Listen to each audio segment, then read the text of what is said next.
শোনো, কালকে তো তোমাদের পরীক্ষা, আজকে ওইরকম লেখাপড়াও হইবে না। আর একটা কথা, পরীক্ষার সময় কেউ দেখে লিখবে না।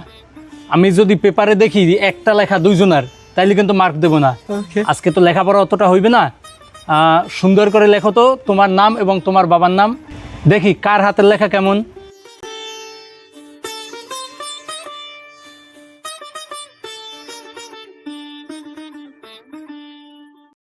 স্যার আমার হয়ে গেছে। স্যার আমারও হয়ে গেছে। দেখি তোমাদের দুই বাড়িতে দেখি।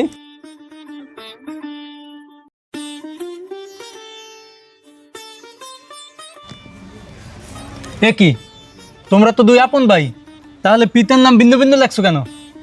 স্যার আপনিই তো বললেন যে পরীক্ষার খাতায় কারো পেপারের সাথে যেন লেখায় না মিল থাকে, এজন্য আমি তো আমার বাবার নাম বিন্দু লিখছি। বেয়াদব, এজন্য বাপের নাম বিন্দু লেখবি?